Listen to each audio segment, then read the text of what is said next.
Hello my dear friend and my dear student. मेरे इस YouTube channel में आप सभी लोगों का स्वागत है।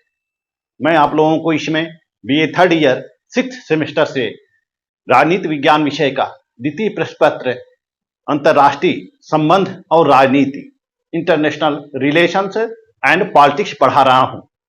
और इंटरनेशनल रिलेशन एंड पॉलिटिक्स के इस क्रम में मैं आप लोगों को यूनिट 6 पढ़ा रहा हूं। पिछले वीडियो में मैंने यूनिट 6 से ही उत्तर दक्षिण संवाद के बारे में बताया था, नॉर्थ साउथ डायलॉग के बारे में बताया था कि नॉर्थ साउथ डायलॉग है क्या। इस वीडियो में हम चर्चा करेंगे दक्षिण दक्षिण सहयोग, साउथ साउथ कोऑपरेशन की। तो आइए चलते हैं, जानते हैं दक्षिण दक्षिण सहयोग है क्या। जैसा कि उत्तर दक्षिण सहयोग के अंतर्गत जो उत्तर के राष्ट्र हैं, उत्तर के जो देश हैं, वह अमीर देश हैं, वह पूंजीपति देश हैं, वह विकसित देश हैं। जबकि जो दक्षिण के देश हैं वह काफी गरीब देश हैं, पिछड़े देश हैं, विकासशील देश हैं। तो विकासशील देशों की सहायता करने के लिए, विकासशील देशों का आर्थिक व्यवस्था को मजबूत करने के लिए, औद्योगिक क्षमता बढ़ाने के लिए, विभिन्न प्रकार के विकास के लिए उत्तर के देशों के साथ उनको संबद्ध किया गया या संबद्ध किए जाने का विचार किया गया। ऐसा कॉन्सेप्ट लाया गया कि उत्तर के जो देश हैं वह दक्षिण के देशों की सहायता करें और दक्षिण के देशों को विकास, दक्षिण के देशों को विकसित बनाए। तो इसी कॉन्सेप्ट को देखते हुए उत्तर दक्षिण संवाद लाया गया, लेकिन उत्तर दक्षिण संवाद सफल नहीं हो पाया। उत्तर दक्षिण संवाद को स्थापित करने के लिए विभिन्न मंच स्थापित किए जाते हैं, परंतु सारे मंच असफल हो जाते हैं। जैसे हम देखते हैं पेरिस सम्मेलन 1975, ब्रांट आयोग, कानकुन सम्मेलन, पृथ्वी सम्मेलन, इसी तरह से विभिन्न सम्मेलन आयोजित किए जाते हैं, लेकिन बहुत अधिक सफलता उत्तर दक्षिण संवाद को प्राप्त नहीं होती है, क्योंकि उत्तर के जो देश होते हैं, अमीर देश होते हैं, वह पिछड़े देशों को या गरीब देशों को या दक्षिण के देशों के आर्थिक संसाधनों का दोहन तो करना चाहते हैं, प्राकृतिक संसाधनों का दोहन तो करना चाहते हैं, लेकिन किसी प्रकार के विकास वहां पर करना नहीं चाहते, यानी बहुत इंटरेस्ट नहीं लेते हैं। इन्हीं सब को देखते हुए दक्षिण के जितने राष्ट्र होते हैं, उन्होंने यह तय किया कि क्यों न हम सारे राष्ट्र आपस में मिलकर सहयोग करें, सारे राष्ट्र एक दूसरे का सहयोग करें। हमें अब उत्तर के देशों पर निर्भर नहीं रहना होगा, हमें विकसित देशों पर निर्भर नहीं रहना होगा, बल्कि हम खुद आपसी सहयोग के द्वारा हम अपना विकास करें, आत्मनिर्भर बने। इसी कॉन्सेप्ट को लेकर, इसी विचार को लेकर दक्षिण दक्षिण सहयोग की स्थापना की गई, दक्षिण दक्षिण सहयोग का शुरुआत किया गया। जैसा कि दक्षिण जो शब्द है यह द्वितीय विश्व युद्ध के बाद प्रचलन में आता है, यानी कि यह राजनीतिक भाषा में दक्षिण शब्द द्वितीय विश्व युद्ध के बाद प्रचलन में आता है। दक्षिण का मतलब यहां होता है, राजनीतिक शब्दावली में दक्षिण का मतलब होता है विकासशील देश, विकासशील देश या पिछड़े देश। जैसे कि अफ्रीका के देश, अफ्रीका के देश, लैटिन अमेरिका के देश, लैटिन अमेरिका के देश और एशिया के देश। ये देश जो हैं वह काफी गरीब हैं। यह देश उपनिवेशवाद के शिकार रह चुके हैं और साम्राज्यवाद के अधीन रह चुके हैं। साम्राज्यवादी ताकतों से स्वतंत्र होने के पश्चात यह अर्थव्यवस्था में काफी पीछे रह गए हैं, यानी कि यह भी अपना विकास कर रहे हैं। अपनी औद्योगिक क्षमता, आर्थिक क्षमता और प्रति व्यक्ति आय को बढ़ाने में लगे हुए हैं। इसलिए इन देशों को हम विकासशील देश कहते हैं, यानी कि यह भी अपने विकास की अवस्था में है, विकास की गति को प्राप्त कर रहे हैं। तो अफ्रीकी देश, लैटिन अमेरिका के देश, एशियाई देश, ये जितने भी दक्षिण के देश होते हैं, ये सारे दक्षिण के देश मिलकर एक संघ बनाते हैं, एक सहयोग की स्थापना करते हैं और आपस में एक दूसरे का सहयोग करते हैं। क्योंकि जो दक्षिण के देश होते हैं वह अपने आर्थिक विकास के लिए उत्तर के देशों पर निर्भर रहना चाहते हैं। वह चाहते हैं कि उत्तर के देशों से टेक्नोलॉजी आए, आर्थिक सहायता मिले, वित्तीय सहायता मिले, लेकिन उत्तर के देश जो होते हैं दक्षिण के देशों का साथ नहीं देते हैं।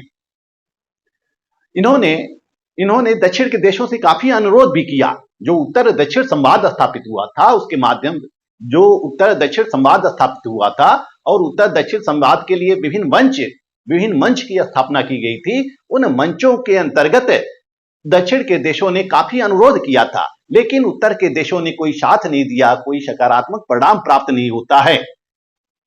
जब कोई सकारात्मक परिणाम प्राप्त नहीं होता है तो दक्षिण के देश जितने होते हैं वह आपसी सहयोग के द्वारा अपनी आर्थिक व्यवस्था को मजबूत करने के लिए आपस में मिलकर सहयोग करने लगते हैं। इसी को हम दक्षिण दक्षिण सहयोग के नाम से जानते हैं। यानी कि दक्षिण के जितने राष्ट्र होते हैं सब आपस में संघ बनाकर, संगठन बनाकर वह सहयोग करते रहते हैं। विभिन्न मंचों की स्थापना की जाती है, विभिन्न मंचों की स्थापना के द्वारा वह एक दूसरे का सहयोग करते हैं।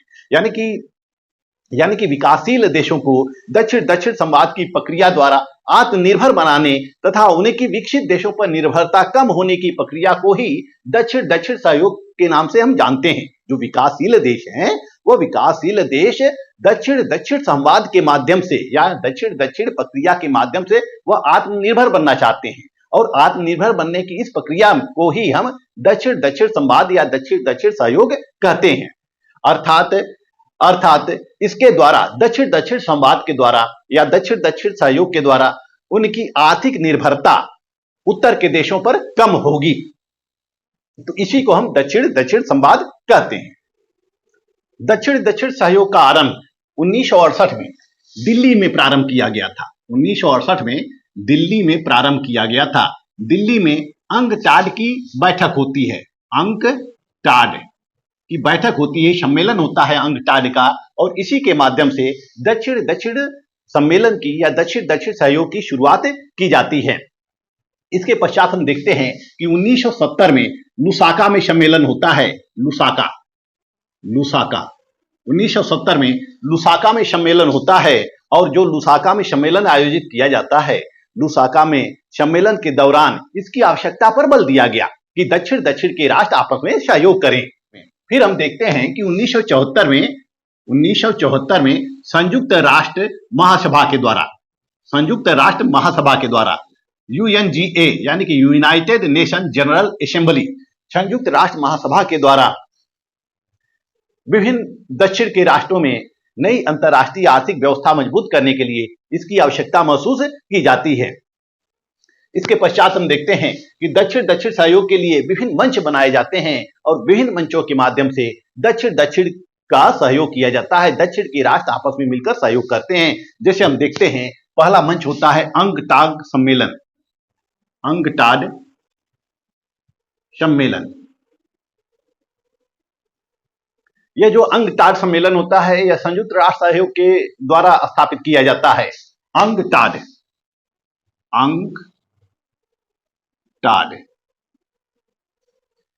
United nation operation of trade and development, यानी कि व्यापार और विकास पर संयुक्त राष्ट्र संघ का सम्मेलन। यह एक संस्था बनाई जाती है संयुक्त राष्ट्र संघ के द्वारा, और इसके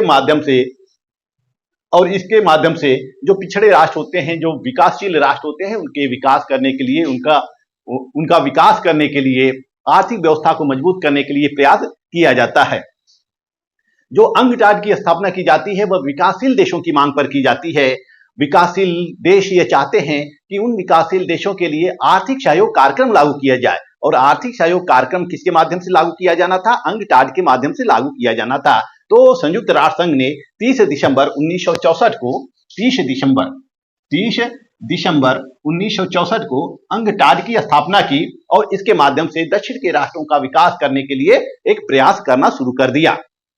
इस अंकटाड का समय समय पर विभिन्न सम्मेलन आयोजित किया जाता है, और विकासशील देशों के लिए आर्थिक विकास के लिए प्रयत्न किया जाता है। यानी कि जो विकासशील देश होते हैं उनके लिए आर्थिक विकास कार्यक्रम लागू किया जाता है और उनका आर्थिक डेवलपमेंट किया जाता है।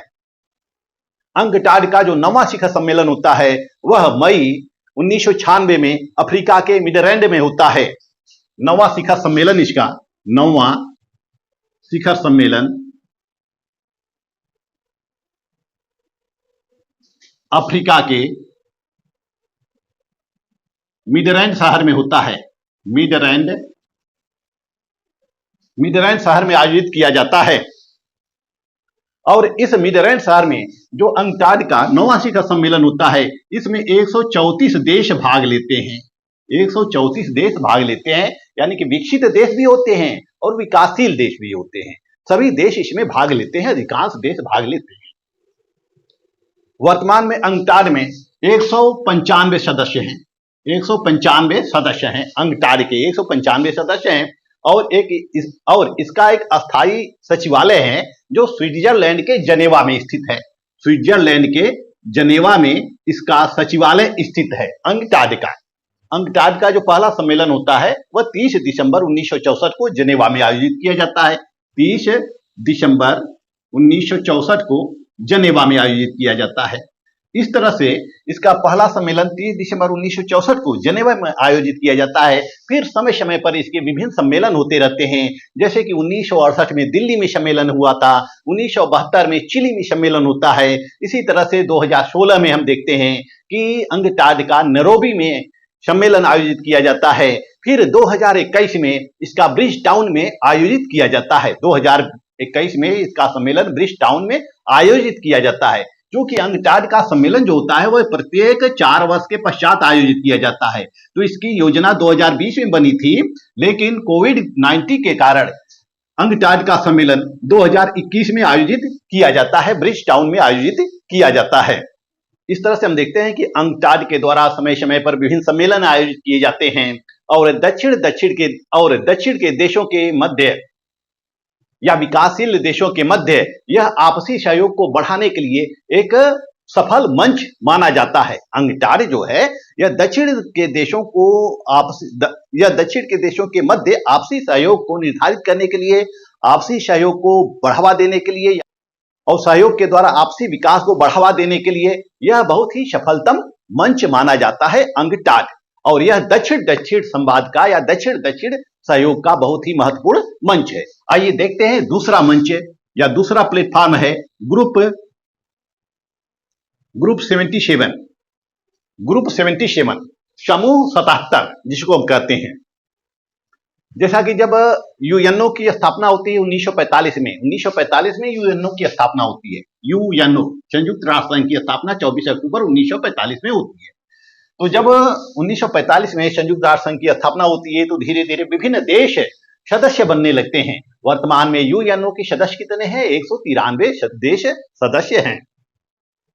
तो अधिकांश नवोदित राष्ट्र होते हैं। नवोदित राष्ट्र का मतलब जो नए नए अभी उभर रहे थे या जिनको अभी नई नई आजादी मिली थी, वह भी धीरे धीरे संयुक्त राष्ट्र संघ के सदस्य होते रहते हैं। तो जो संयुक्त राष्ट्र संघ के सदस्य हैं, करीब 2/3 देश जो हैं वह अफ्रीका, जो 2/3 देश होते हैं वह अफ्रीका से होते हैं।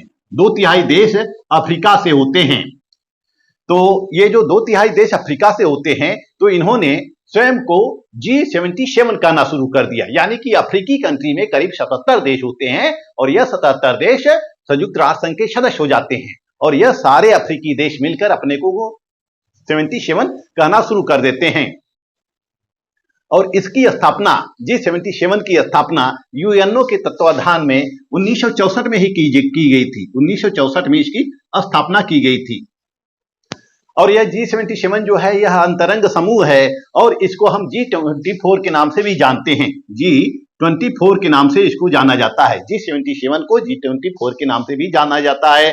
यह विकासशील देशों का मंच है और विकासशील देश जो होते हैं वह आपस में विभिन्न मुद्दों पर चर्चा करते हैं, विभिन्न मुद्दों पर बातचीत करते हैं। आर्थिक विकास, सामाजिक विकास, सांस्कृतिक विकास, व्यापारिक विकास, विभिन्न मुद्दों पर ये सारे देश G77 के देश आपस में बातचीत करते हैं।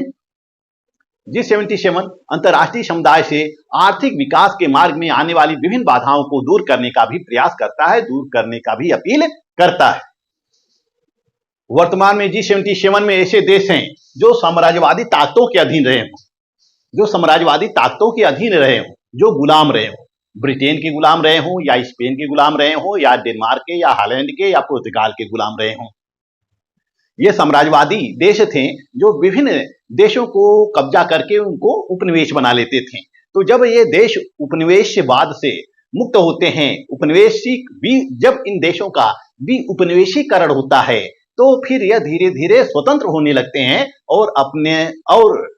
और आंतरिक रूप से यह आत्मनिर्भर हो जाते हैं। अपना विकास करने के लिए यह स्वतंत्र हो जाते हैं। ऐसे देश कौन कौन से होते हैं? जैसे कि एशिया के देश होते हैं, अफ्रीका के देश होते हैं, लैटिन अमेरिका के देश होते हैं। तो ये जो लैटिन अमेरिका, और अफ्रीका और एशिया के देश होते हैं, यह मिलकर एक संगठन बना लेते हैं जो आपसी एकता के प्रतीक होते हैं, आपसी एकता और सहयोग के प्रतीक होते हैं।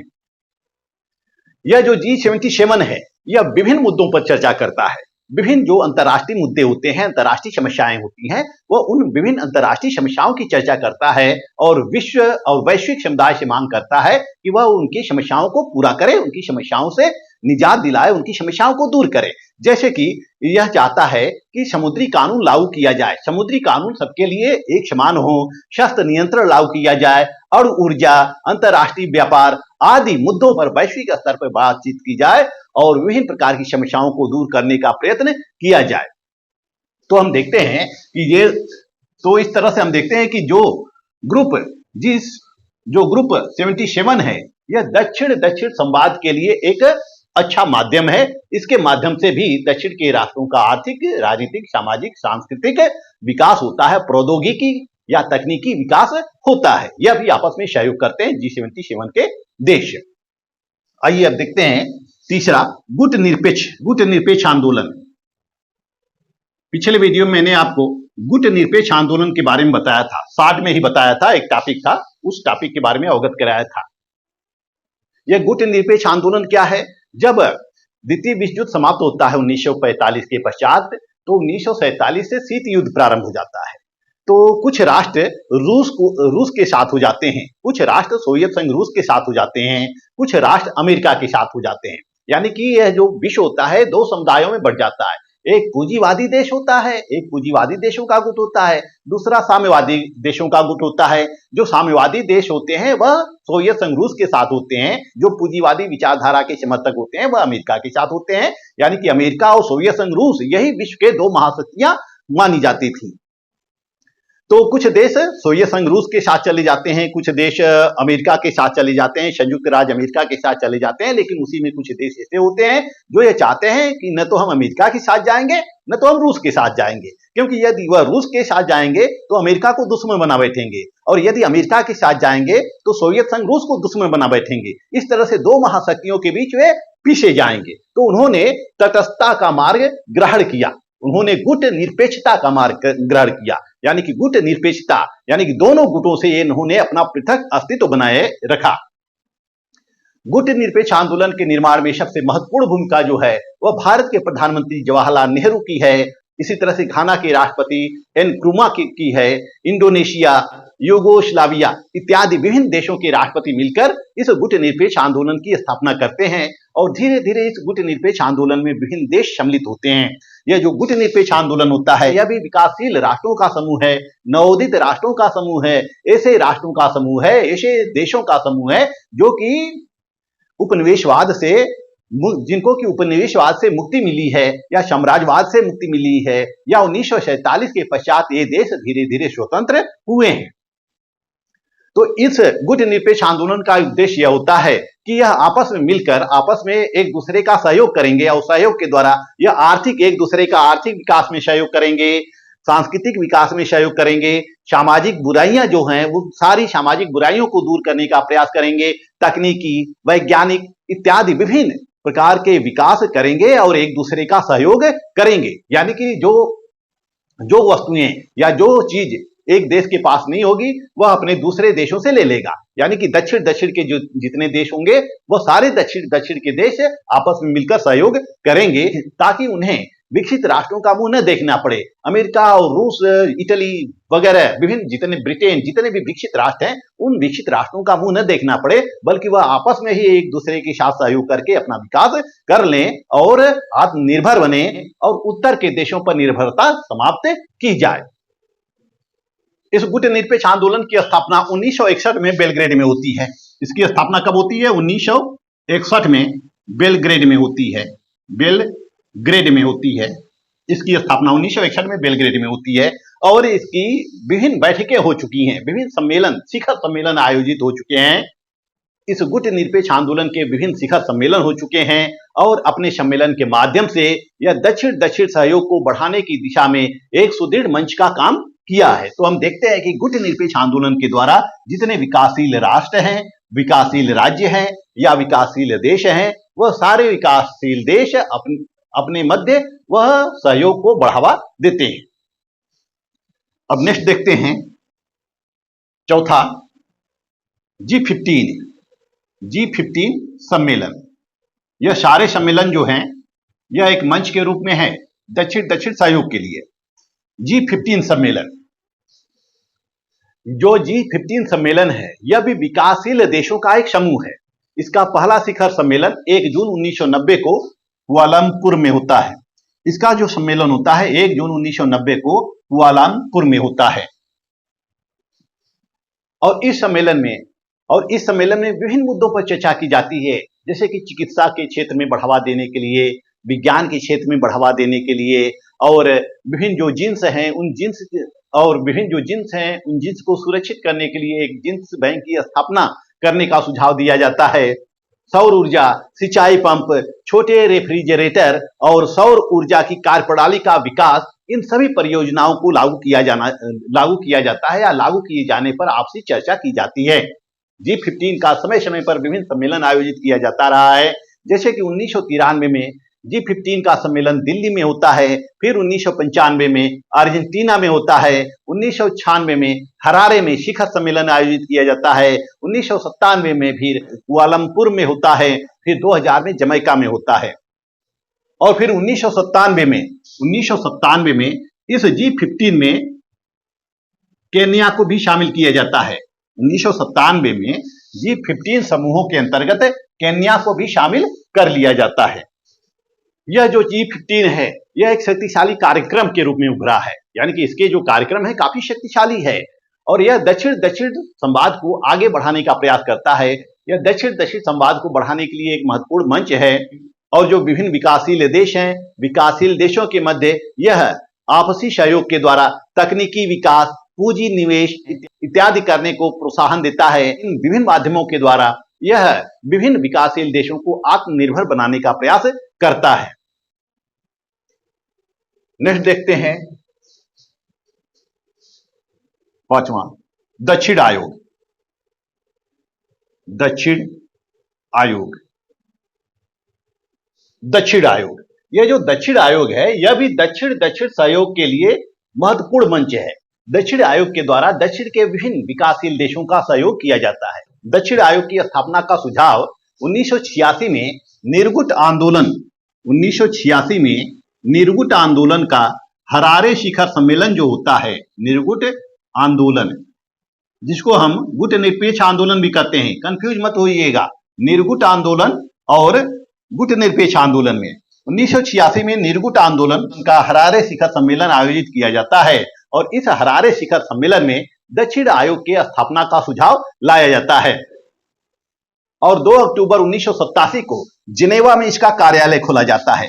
2 अक्टूबर 1987 को जिनेवा में इसका कार्यालय खोला जाता है। जिनेवा में स्विट्जरलैंड के जिनेवा में इसका कार्यालय खोला जाता है, और तंजानिया को इसका अध्यक्ष बना दिया जाता है। दक्षिण आयोग का अध्यक्ष किसको बनाया जाता है? तंजानिया को दक्षिण आयोग का अध्यक्ष बना दिया जाता है।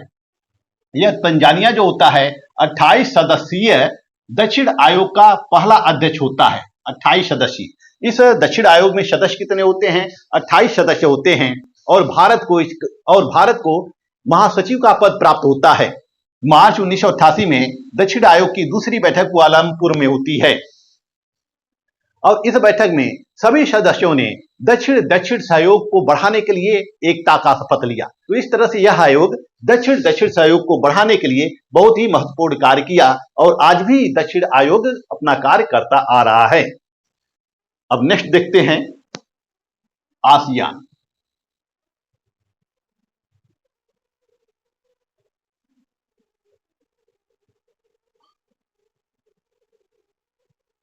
आसियान यह एक टॉपिक है आपके 6 यूनिट में ही। इसको मैं विस्तार पूर्वक आगे बताऊंगा कि आसियान क्या है, इसका गठन कब होता है, इसकी स्थापना कैसे होती है, इसके उद्देश्य क्या है, इसके कार्य क्या है, इसके विभिन्न सदस्य कौन है। आसियान की स्थापना 1967 में की गई थी। 1967 में आसियान की स्थापना की जाती है, और इस आसियान का पूरा नाम दक्षिण पूर्वी एशियाई सहयोग संगठन है। दक्षिण पूर्वी एशियाई सहयोग संगठन है।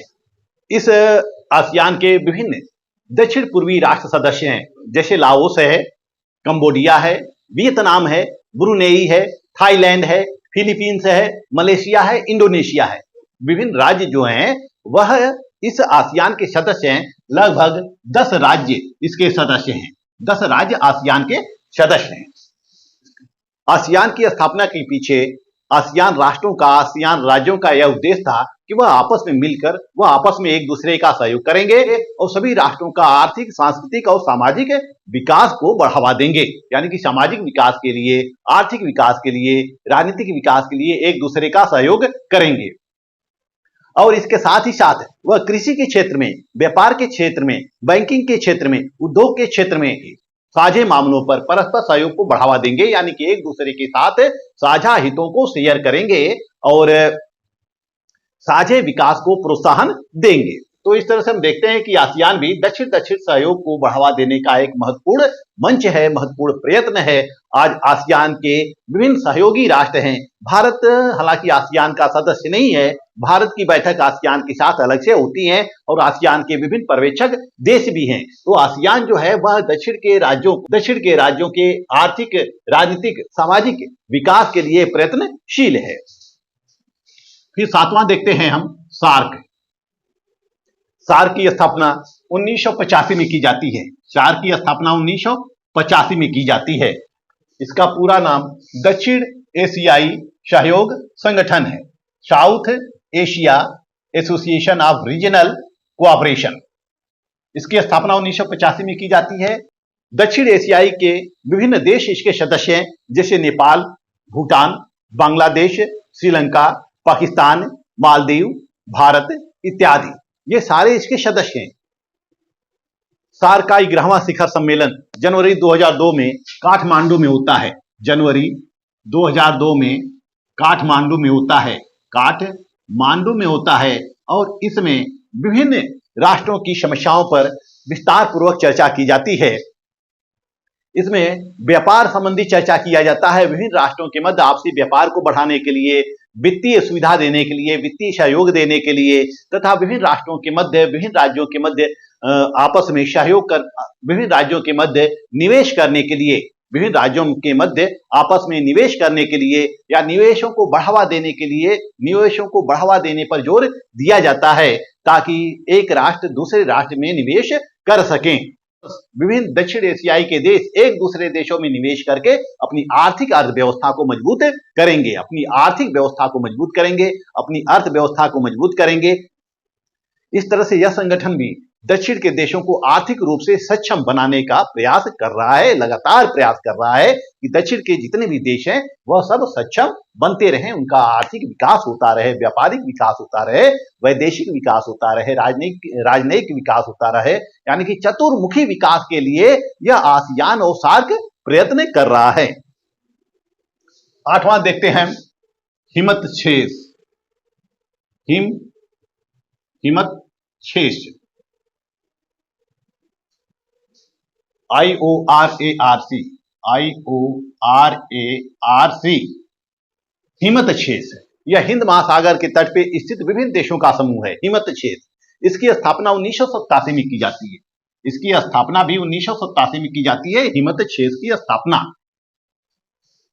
इसका जो पूरा नाम है वह है हिंद महासागर तटीय क्षेत्रीय सहयोग संगठन। इसमें हिंद महासागर के तट पर बसे विभिन्न देश जैसे कि Indonesia, Bharat, Australia, Mozambique, Malaysia, Sri Lanka, Singapore, Kenya, Mauritius आदि विभिन्न देश शामिल हैं। ये जो हिंद महासागर के तट पर बसे हुए देश हैं, इन बसे हुए देशों का एक समूह है जिसको हम हिमतक्षेस कहते हैं, हिंद महासागर तटीय क्षेत्रीय सहयोग संगठन। यह हिंद महासागर के तट पर स्थित विभिन्न देश एक दूसरे का सहयोग करते हैं। एक दूसरे का सहयोग करने के लिए, आर्थिक विकास को बढ़ावा देने के लिए, व्यापारिक विकास को बढ़ावा देने के लिए, आपस में व्यापार को सुनिश्चित करने के लिए एक संगठन बनाते हैं 1987 में और इस संगठन के द्वारा एक दूसरे का सहयोग करते रहते हैं। इस हिमतक्षेस का उद्देश्य है कि इन देशों में आपसी सहयोग को बढ़ावा देना और एकजुटता के आधार पर हिंद महासागरीय बाजार का निर्माण करना ताकि सारे हिंद महासागर कि हिंद महासागर के तट पर अवस्थित जितने भी राज्य हैं वो सारे राज्य एक दूसरे देशों में जाकर वह व्यापार कर सकें, बाजार का निर्माण कर सकें, अपनी वस्तुओं को बेच सकें और एक दूसरे का क्षेत्रीय सहयोग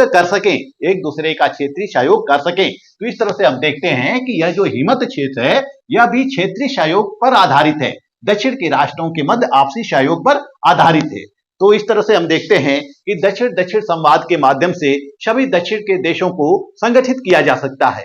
इस तरह से हम देखते हैं कि जो भी दक्षिण के जितने भी राज्य हैं, जितने भी देश हैं, तो दक्षिण दक्षिण संवाद या दक्षिण दक्षिण सहयोग के माध्यम से एक दूसरे सभी को संगठित किया जा सकता है, सभी को एक मंच पर लाया जा सकता है और सभी देश और दक्षिण दक्षिण संवाद के माध्यम से या दक्षिण दक्षिण सहयोग के माध्यम से सभी देश एक दूसरे देशों में पूंजी तकनीकी का हस्तांतरण कर रहे हैं या एक दूसरे देशों में पूंजी का निवेश कर रहे हैं, तकनीकी का हस्तांतरण कर रहे हैं और सभी को आत्मनिर्भर बना रहे हैं। सारे दक्षिण के देश एक दूसरे देशों की सहायता कर रहे हैं, तकनीकी, आर्थिक और विभिन्न प्रकार से एक दूसरे की सहायता करके एक दूसरे को आत्मनिर्भर बनाने का प्रयास कर रहे हैं। तो इस तरह से हम देखते हैं कि जो दक्षिण दक्षिण सहयोग है, इस दक्षिण दक्षिण सहयोग के विभिन्न मंच हैं, दक्षिण दक्षिण सहयोग के विभिन्न मंच हैं, विभिन्न मंचों के माध्यम से, विभिन्न संगठनों के माध्यम से दक्षिण दक्षिण राज्यों का सहयोग किया जा रहा है। दक्षिण के जितने राज्य हैं वह आपस में सहयोग कर रहे हैं संगठन बनाकर, जैसे कि हम देख सकते हैं अंकटाड सम्मेलन के द्वारा दक्षिण दक्षिण सहयोग को बढ़ावा दिया जाता है, ग्रुप 77 के द्वारा, गुट निरपेक्ष आंदोलन के द्वारा, G15 सम्मेलन के द्वारा, दक्षिण आयोग के द्वारा और वहीं आसियान के द्वारा, सार्क के द्वारा, हिमत क्षेत्र के द्वारा आदि विभिन्न दक्षिण के राष्ट्रों का, विकासशील राज्यों का एक समूह है, एक संगठन है जो आपस में एक दूसरे को आत्मनिर्भर बनाने के लिए प्रयास कर रहे हैं। विभिन्न प्रकार की आर्थिक, औद्योगिक, तकनीकी सहायता एक दूसरे को उपलब्ध करा रहे हैं, पूंजी का निवेश भी एक दूसरे देशों में कर रहे हैं। तो इस तरह से दक्षिण दक्षिण संवाद के माध्यम से दक्षिण के जितने भी राष्ट्र हैं वह आपस में आत्मनिर्भर बनने का प्रयास कर रहे हैं। इस वीडियो में मैंने आपको दक्षिण दक्षिण सहयोग के बारे में संक्षेप में ही बताया। नेक्स्ट वीडियो में मैं आप लोगों को यूरोपीय संघ के बारे में बताऊंगा। इसका पीडीएफ मैंने अपने Telegram channel political science by doctor Anand Singh पर अपलोड कर रखा है। आप वहां से जाकर मेरे लेक्चर्स का पीडीएफ प्राप्त कर सकते हैं। इस वीडियो में बस इतना ही। मेरा वीडियो आपको अच्छा लगे तो मेरे चैनल को लाइक, सब्सक्राइब और शेयर करते रहिए। मिलते हैं नेक्स्ट वीडियो में, तब तक के लिए धन्यवाद।